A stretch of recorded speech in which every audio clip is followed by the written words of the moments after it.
Hi everyone, I'm Nikki, the Tupperware Lady, and today I'm sharing with you one of our family favourite recipes. We're going to make chocolate coconut brownie in our silicone, and as a big baker I use our silicone regularly and absolutely love it.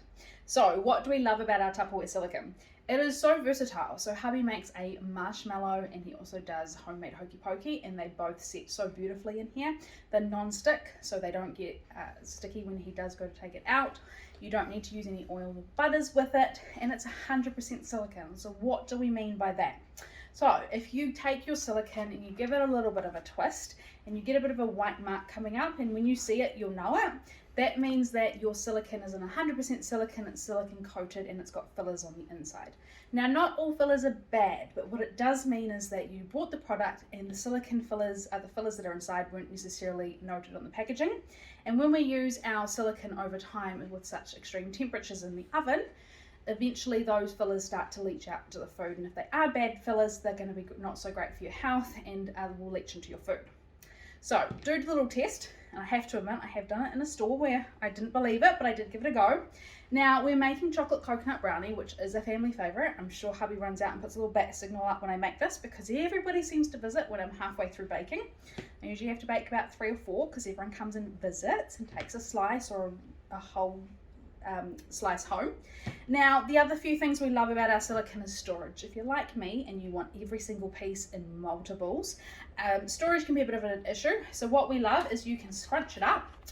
All right, scrunch it up, pop a rubber band around it. At one stage we had it in our stock pot. You can put it into a modular rectangle 4, and every time it's going to pop back to true form.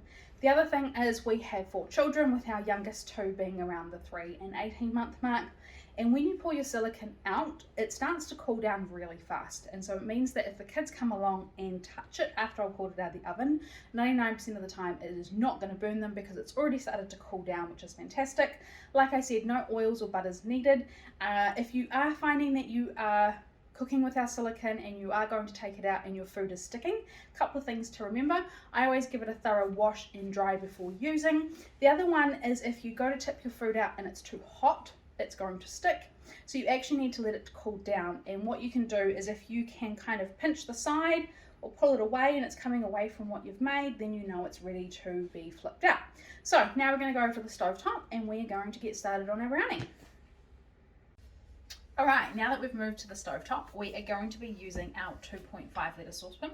Now I absolutely love this. It's fantastic size for potatoes, vegetables, making sauces, anything like that, but today we are using it to make our one pot brownie. So the reason we love our cookware, it has an Eterna non-stick coating, so there's no need to use any oils or butters when we are cooking.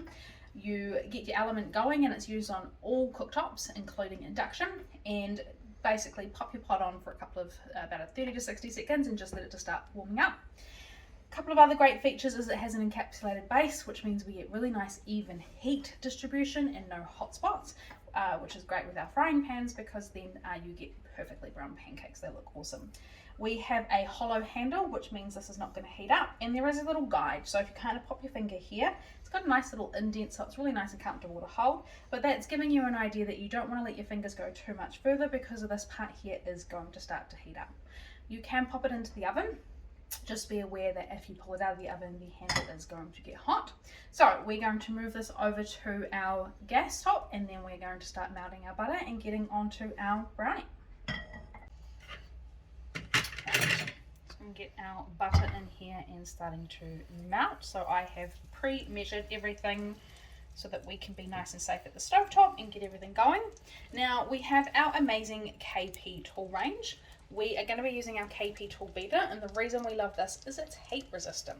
So our handles are heat resistant up to 80 degrees, and the ends for our beater is heat resistant up to 120 degrees, and then something like one of our spoons, heat resistant up to 200 degrees, so it's actually perfect for using with our cookware. So we're just going to get that butter nicely melted, and we just have it on a very low to medium heat. Just get that going.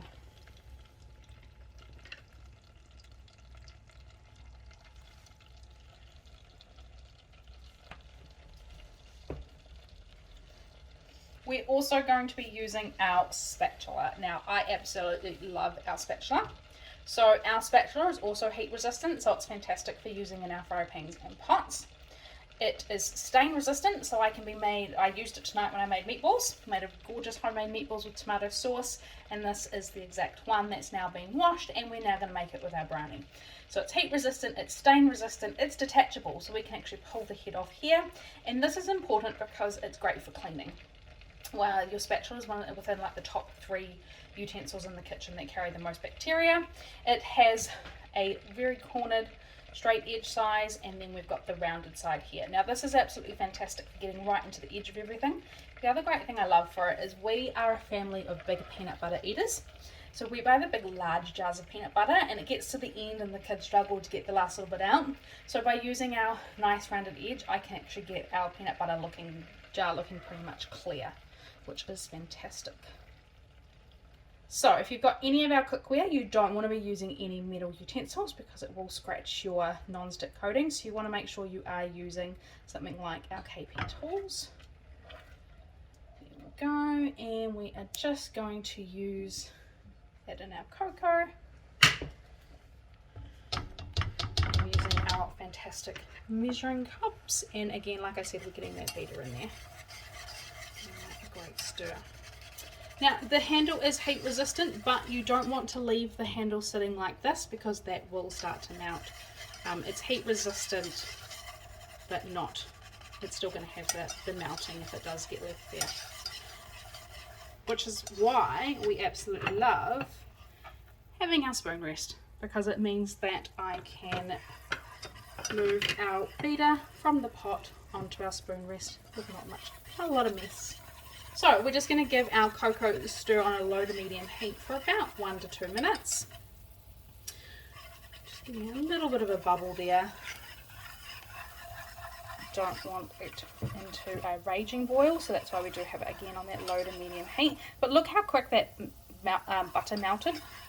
Like I said, once you get it to the right temperature and it's on that low to medium setting, because of that encapsulated base, you just get that gorgeous even heating, and it's just melted like that.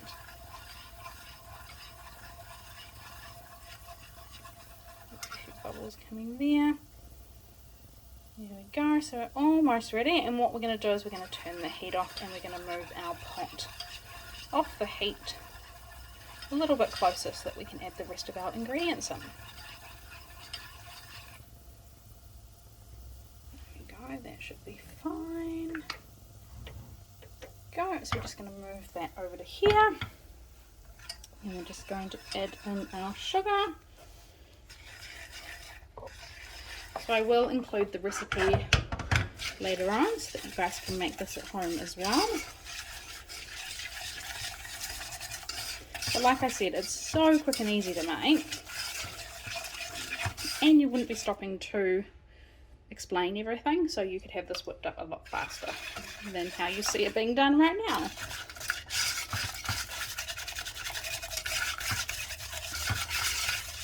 So you can see just how well our beater actually mixes everything in. So you can see that at the ends it's an open-ended beater so that your ingredients actually don't get stuck. And there are times where if I don't feel like pulling out the cake mixer, I will actually use the beater for one of my cakes, which is quite a runny mixture, but it just beats it up so nicely.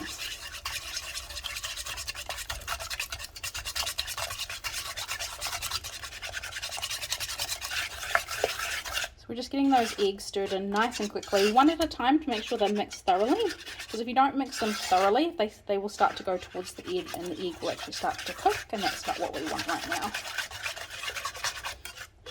Now here we measure a teaspoon of vanilla, but I'm kind of a measure by the heart kind of girl. And I've also made this recipe enough that I kind of know, apart from knowing the recipe off by heart, I know how much vanilla works. Now the recipe calls for half a cup of coconut, but I use the 2/3 cup for 2 reasons. This means I only need one of my measuring cup sets out instead of measuring it out twice, but I love that our measuring cup set actually has the 2/3 set, because a lot of them actually don't, and a little bit of extra coconut just makes it really nice.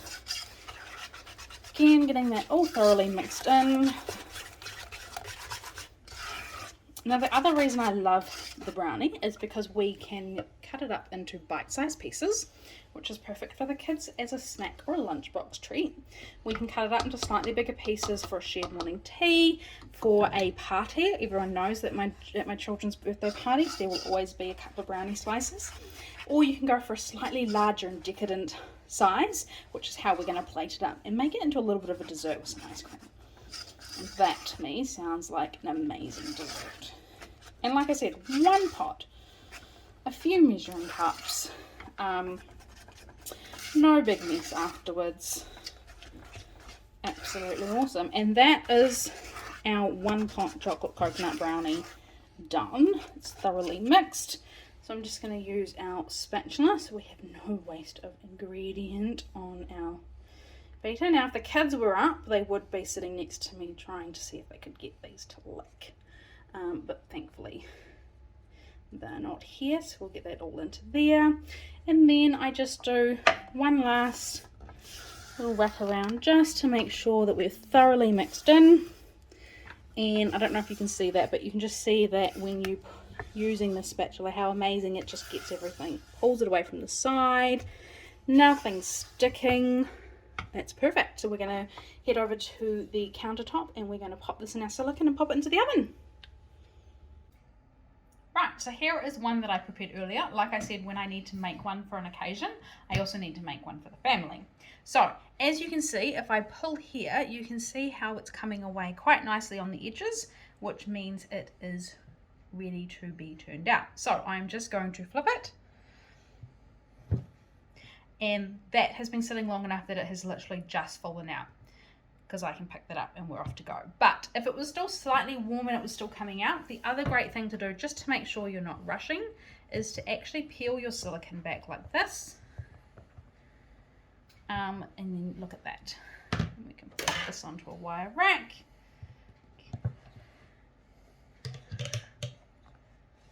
And there we go. We have got a brownie all ready to be sliced up and plated.